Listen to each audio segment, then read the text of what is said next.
विवेक ओबरॉय ने हाल ही में एक पॉडकास्ट किया है और इस पॉडकास्ट में उन्होंने जो बातें कही हैं उसकी वजह से एक बार वो फिर से चर्चा में आ गए हैं। इस पॉडकास्ट में उन्होंने बताया कि उन्हें सलमान खान से पंगा लेना काफ़ी भारी पड़ा और उन्हें अंडरवर्ल्ड से भी धमकियां मिली।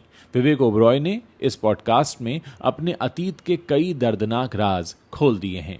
सभी जानते हैं कि 2000 के दशक में विवेक ओबरॉय ने एक होनहार एक्टर के रूप में अपने करियर की शुरुआत की थी, लेकिन उनकी सफलता की कहानी बहुत जल्द विवादों में बदल गई जब उनका सलमान खान के साथ टकराव हो गया। एक प्रेस कॉन्फ्रेंस में सलमान के खिलाफ बयान देने के बाद विवेक को न केवल बॉलीवुड से बैन कर दिया गया, बल्कि उन्हें अपनी पर्सनल लाइफ में भी कई गंभीर चुनौतियों का सामना करना पड़ा। हाल ही में विवेक ने एक इंटरव्यू में अपने उस कठिन यात्रा के बारे में बात की है जिसने उन्हें मानसिक और भावनात्मक रूप से बहुत नुकसान पहुंचाया था। विवेक ओबरॉय ने बताया कि सलमान खान से विवाद के बाद उन्हें अंडरवर्ल्ड से धमकी भरे कॉल्स आने लगे। अपनी बातचीत के दौरान उन्होंने कहा, मैं अपने करियर में संघर्ष कर रहा था और आर्थिक तंगी से जूझ रहा था। मुझे अंडरवर्ल्ड से कॉल्स आते थे जो मुझे धमकाते थे। ये मेरे और मेरे परिवार के लिए बेहद डरावना समय था। उन्होंने ये भी साझा किया कि ये मुश्किलें सिर्फ उनके लिए नहीं बल्कि उनके माता पिता और बहन के लिए भी थीं।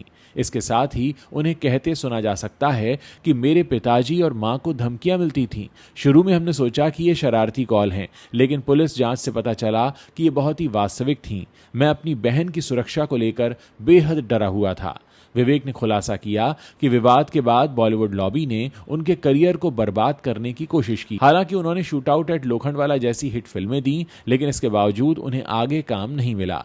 विवेक ने इस स्थिति से लड़ने के लिए अपने करियर का नया रास्ता चुना। उन्होंने कहा, मैंने फैसला किया कि मैं किसी लॉबी के प्रभाव में नहीं रहूंगा। मैंने व्यवसाय में उतरने का निर्णय लिया ताकि मैं आर्थिक रूप से स्वतंत्र बन सकूं। सिनेमा मेरा पैशन है, जुनून है, लेकिन मेरी आजीविका का स्रोत मेरा व्यवसाय है। विवेक ने बताया कि उन्होंने व्यवसाय को सिर्फ एक बैकअप प्लान के रूप में नहीं बल्कि एक स्वतंत्रता के साधन के रूप में अपनाया। विवेक बताते हैं कि यह जीने का बेहतर तरीका है। कुछ लोग सिस्टम से समझौता कर लेते हैं, लेकिन मैं अपनी आत्मा नहीं बेच सकता। व्यवसाय ने मुझे न केवल आर्थिक स्थिरता दी बल्कि दूसरों के लिए रोजगार के अवसर भी प्रदान किए।